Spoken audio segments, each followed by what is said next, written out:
O Senhor esteja convosco. Proclamação do Evangelho de nosso Senhor e Salvador Jesus Cristo, segundo Marcos. Naquele tempo, quando Jesus saiu a caminhar, veio alguém correndo, ajoelhou-se diante dele e perguntou: Bom mestre, que devo fazer para ganhar a vida eterna? Jesus disse: Por que me chamas de bom? Só Deus é bom e mais ninguém. Tu conheces os mandamentos: não matarás, não cometerás adultério, não roubarás, não levantarás falso testemunho, não prejudicarás ninguém, honra teu pai e tua mãe. Ele respondeu: Mestre, tudo isso tenho observado desde a minha juventude. Jesus olhou para ele com amor e disse: Só uma coisa te falta. Vai, vende tudo o que tens e dá aos pobres, e terás um tesouro no céu. Depois vem e segue-me. Mas quando ele ouviu isso, ficou abatido e foi embora cheio de tristeza, porque era muito rico. Jesus então olhou ao redor e disse aos discípulos: Como é difícil para os ricos entrar no reino de Deus. Os discípulos se admiravam com essas palavras, mas ele disse de novo: Meus filhos, como é difícil entrar no reino de Deus. É mais fácil um camelo passar pelo buraco de uma agulha do que um rico entrar no reino de Deus. Eles ficaram muito espantados ao ouvirem isso e perguntavam uns aos outros: Então quem pode ser salvo? Jesus olhou para eles e disse: Para os homens isso é impossível, mas não para Deus. Para Deus tudo é possível. Pedro então começou a dizer-lhe: Eis que nós deixamos tudo e te seguimos. Respondeu Jesus: Em verdade vos digo, quem tiver deixado casa, irmãos, irmãs, mãe, pai, filhos, campos, por causa de mim e do Evangelho, receberá 100 vezes mais agora, durante essa vida, casa, irmãos, irmãs, mães, filhos e campos, com perseguições, e no mundo futuro, a vida eterna. Palavra da salvação. Que as palavras do Santo Evangelho perdoem os nossos pecados. Podemos nos assentar, por favor?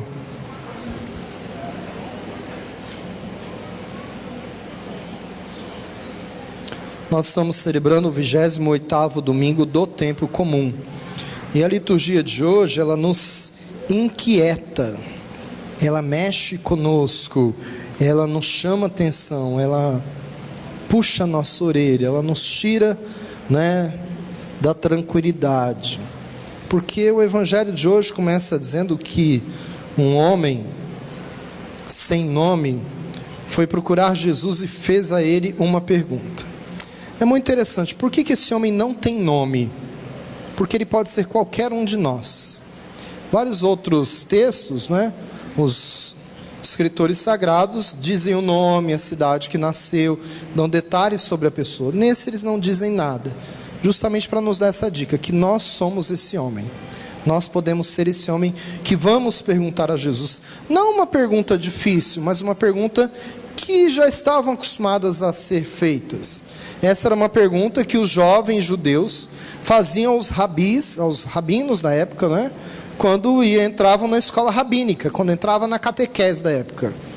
Eles diziam: o que eu devo fazer para herdar a vida eterna? O que eu devo fazer para ser salvo? Mas antes de fazer a pergunta, ele começa chamando Jesus de bom mestre. E é interessante que a resposta de Jesus é: por que você está me chamando de bom?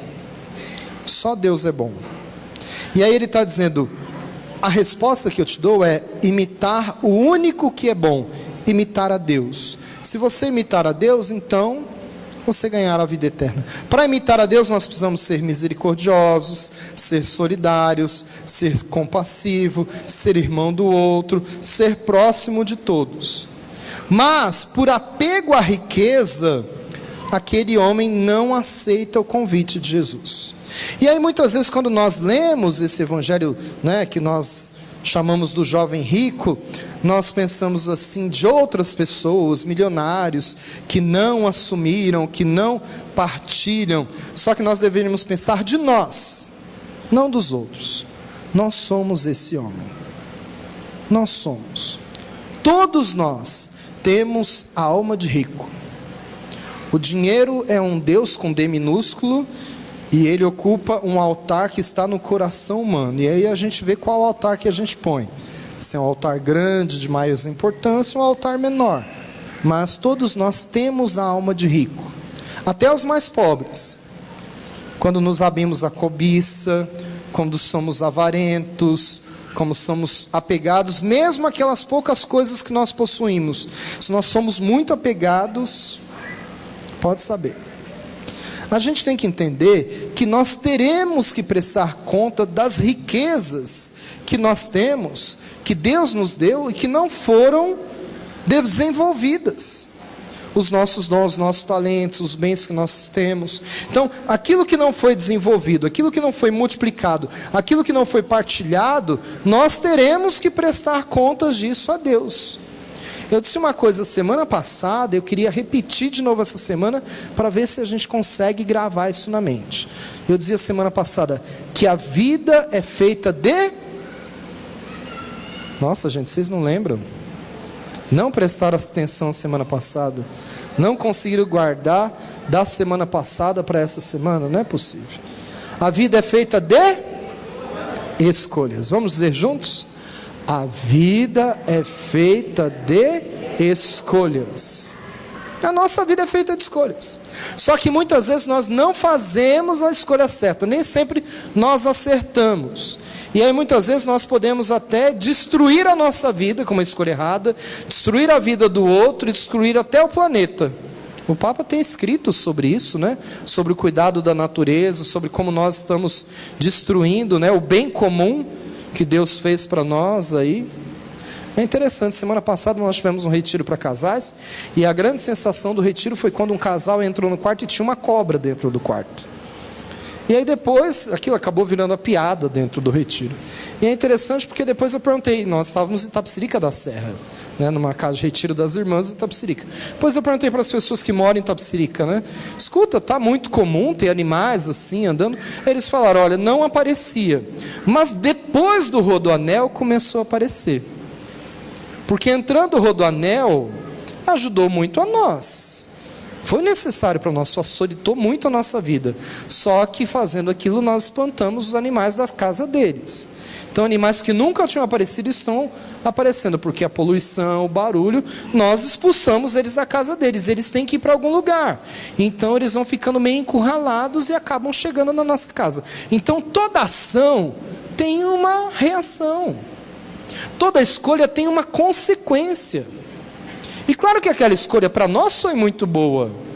De fazer o Rodoanel para nós é muito bom. Só que para eles não foi muito bom. Para a natureza não foi muito bom. Para os animais não. Só que a gente tem que entender isso, né? E equilibrar essas coisas. E saber aquilo que pode acontecer com as nossas escolhas, né? Normalmente como que nós escolhemos as coisas? Nós escolhemos o mais fácil, o mais rápido, o mais cômodo e, infelizmente, o que é supérfluo. Aquele menino, ele poderia ter se tornado ali um dos grandes discípulos de Jesus, mas ele preferiu continuar somente praticando os mandamentos. Gente, ele era um menino bom. Ele era um menino bom. Ele praticava todos os mandamentos. Jesus ali releu com ele os mandamentos, relembrou. Ele disse, eu tenho praticado isso desde a minha juventude. Ele escolheu estacionar, é aquilo que nós fazemos. Nós somos muito parecidos com ele, nós estacionamos. Nós dizemos, imagina, padre, eu já fui batizado na igreja, fiz primeira comunhão, fiz crisma, às vezes já até casei, vou na missa todo domingo, observo os mandamentos, pronto, eu não preciso fazer mais nada, já está bom, eu já estacionei, pronto, ponto final. É o que nós fazemos. Só que Jesus não gosta de cristão parado. É igual a água parada. A água parada dá dengue. Cristão parado também dá dengue, não é? O Senhor sempre quer que a gente se aproxime um pouco mais dele, suba um degrau a mais, não é? Se esforce um pouquinho mais, né? Exija de você mesmo construir um pouquinho mais o reino de Deus. Exemplo, nós estamos em outubro, que é o mês missionário. Nós temos a consciência que nós devemos ser missionários, porque a gente reza pelos missionários espalhados pelo mundo inteiro. Achamos até bonito quando passa, né, aquelas reportagens de pessoas que estão em missão na África, na Ásia, lá na Amazônia. Mas a gente sabe, a gente tem essa consciência que nós devemos ser missionários onde nós moramos, onde nós trabalhamos, onde nós vivemos, na nossa igreja, ou não? Nós estamos colocando os nossos dons, os nossos talentos, nós estamos repartindo esses dons, talentos que nós recebemos do Senhor a serviço do outro na paróquia. Por exemplo, amanhã é dia de Nossa Senhora Aparecida, Rainha e Padroeira do Brasil, mas também é dia das crianças. Nós temos poucas ou muitas crianças hoje aqui na nossa cidade? Muitas crianças. Como que nós cuidamos das crianças? Nós cuidamos bem das crianças? Sim ou não? De todas as crianças? Ou a gente cuida só da nossa? Presentinho a gente comprou só para nós, né? Ainda bem que tem os vicentinos que organiza para os mais pobrezinhos, porque senão, tadinhos. Nós evangelizamos as crianças? Não, padre, olha lá, os da minha casa eu tento evangelizar todo dia. E os outros? Ah, padre, os outros não são meus. Eles não são filhos de Deus? Então eles são seus irmãos. Nós não somos filhos do mesmo Deus? Só que nós temos essa ideia que a gente deve cuidar só daquilo que está próximo de nós e nos isentar dos outros. Nós estacionamos, ficamos parados. Não, eu já estou fazendo esse bem com esses aqui e pronto. Estou tranquilo. Como aquele homem fez. Ele vivia já os mandamentos, não é? Nós temos, por exemplo, desde o começo do ano que eu falei, não, vamos abrir turma de catequese, nós vamos formar catequistas. Temos toda quinta-feira à noite uma turma de catequese Bom Pastor. Tem, né, fiéis, guerreiros que vêm aqui, que se preparam, estão fascinados com o método. Tem gente que vem até de Santo André para aqui, né? Mas muitas e muitas pessoas que eu pensei não iriam.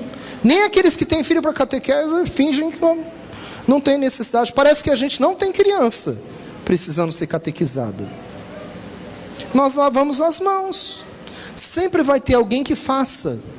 E nós esquecemos que nós somos os missionários.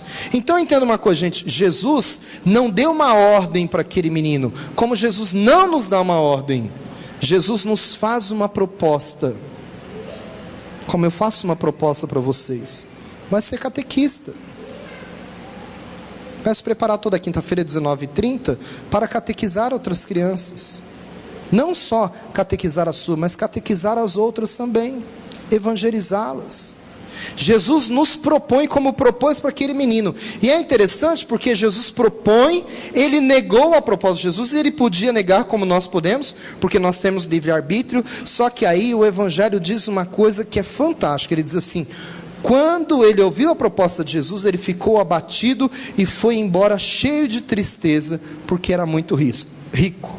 Então veja bem, ele negou o Senhor, só que ele não ficou feliz com aquilo. Ele ficou extremamente triste. Por que ele ficou triste? Ele poderia ter falado, eu já estou fazendo tudo certo, pronto, me livrei de um compromisso. Não, por que ele ficou triste? Porque ele era bom. Ele sabia que ele era bom. Ele sabia que ele tinha capacidades. Ele sabia que ele tinha dons e talentos dentro dele, e que ele poderia fazer uma grande obra. Ele sabia disso, e por isso ele ficou triste. Ele ficou triste porque naquela hora ele se deparou com ele mesmo, e ele viu quanto ele era apegado à sua riqueza. Qual é a nossa riqueza, gente? Que nós nos apegamos e não nos desapegamos de forma alguma. Ele entendeu aquilo. Nós também somos bons, mas muitas vezes nós não nos desapegamos. Tem um santo da igreja chamado São João Crisóstomo, que ele dizia assim: tudo que temos em nossa casa pertence aos pobres. Será que a gente consegue entender isso? Ou não? Nós somos bons como aquele menino. Nós somos honestos. Nós gostamos de Deus, nós amamos o Senhor. Nós viemos na missa domingo, estamos aqui, não é? Nos dedicamos ao Senhor no domingo, até o ponto que Ele não mexa no nosso bolso, não mexa no nosso conforto, não mexa na nossa segurança, não mexa no nosso horário, não mexa nos nossos dons, nos nossos talentos. A gente está de bem com Ele. É interessante como São Pedro, ele se levanta ali para mostrar uma decisão. Senhor, nós já deixamos tudo. Então ele está mostrando ali, o porto seguro de qualquer judeu, família. Escuta, nós que deixamos tudo, que deixamos pai, mãe, filhos, casas, campos, por ti.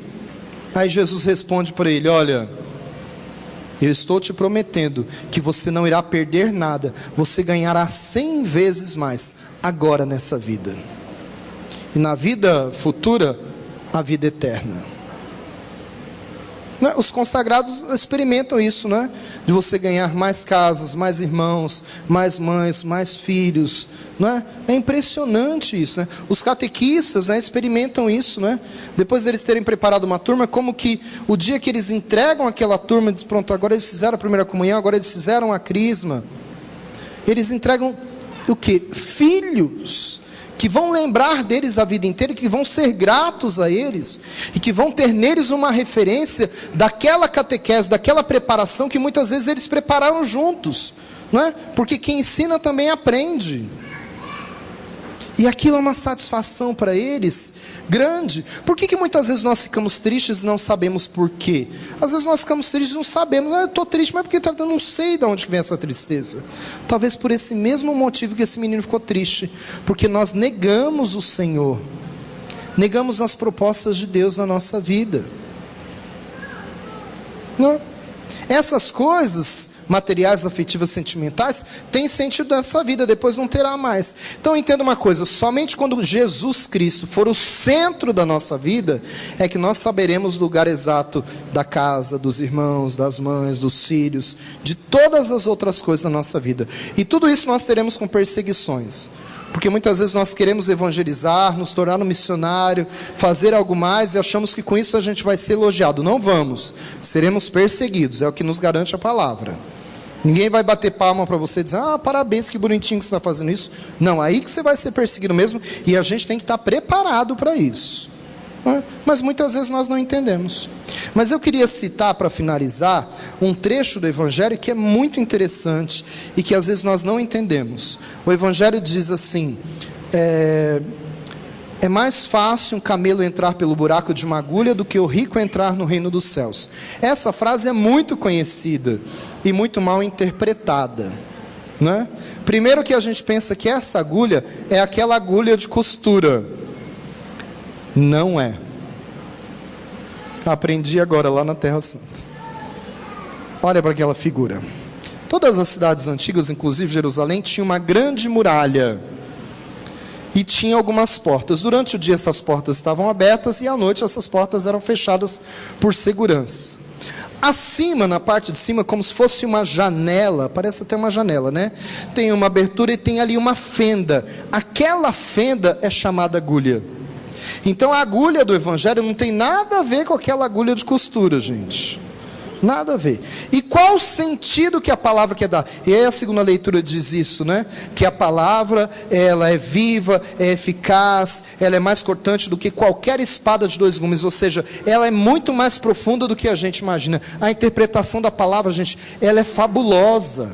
Quando nós vamos nos deparar e estudar a palavra de Deus, a gente fica fascinado com aquilo. O que esse trecho quer dizer? Quer dizer o seguinte: quando você chegava à noite na cidade, as portas estavam fechadas, normalmente eles vinham de camelo, Então para o camelo passar pela fenda, pela agulha, a primeira coisa que precisava era tirar a carga do camelo, o peso que ele vinha carregando, toda a bagagem. Qual é o sentido disso na nossa vida? Que nós não levamos nada daqui desse mundo. O caixão não tem gaveta, gente. Nós precisamos tirar essas cargas das nossas costas. Se aquilo que nós temos tanto os nossos dons, os nossos talentos, como os bens que nós possuímos, se eles não são colocados em comum, se eles não servem para os outros e é só para nós, nós estamos nos perdendo. Então precisa o quê? Que o camelo tire do camelo aquela carga. Depois, para ele ter uma chance de passar ali, ele deveria se ajoelhar. O camelo, quando ele se ajoelha não apenas a pata da frente, mas as patas de trás. Quando a gente passou em Jericó, algumas pessoas mais corajosas do que eu subiram no camelo. Eu não tive coragem de subir naquele bicho, mas algumas pessoas tiveram. Então, ele se ajoelha com as duas patas, as quatro patas, né, as da frente e as de trás, fica bem baixinho. Quando a pessoa sobe nele, ele fica umas 3, 4 vezes mais alto. Agora, não é se ajoelhar fisicamente, isso é muito fácil, gente. Se ajoelhar fisicamente para os outros verem bater palma é fácil demais. Difícil é ajoelhar o coração, difícil é ajoelhar a mente, difícil é se tornar submisso, obediente. Isso é difícil. Isso é mais difícil. Então, além disso, precisaria subir, porque ali fica no alto, ou seja, subir em direção ao alto, onde está o Senhor, para tentar passar por ali, ou estabelecer uma comunicação. Então, veja o sentido como é muito mais profundo. E tanto que diz assim, mas isso é impossível, quem salvará? Aí diz, para Deus, nada é impossível. Mas só não é impossível para Deus se nós fizermos a nossa parte. O que nós precisamos fazer? Tirar essa carga, entender que nós não levaremos nada daqui. Depois ter a coragem de se prostrar, de se humilhar na presença de Deus e de subir ao alto até aonde o Senhor está. Então entenda uma coisa, gente, não basta ser bom para ser salvo. Não basta cumprir apenas os mandamentos. Eu já faço tudo certinho. O menino também fazia tudo certinho. E aí Deus disse, só uma coisa te falta. O que é que nos falta? O que é que nos falta? Para ele faltava 3 verbos. Vende o que tu tens, dá aos pobres, vem e segue-me.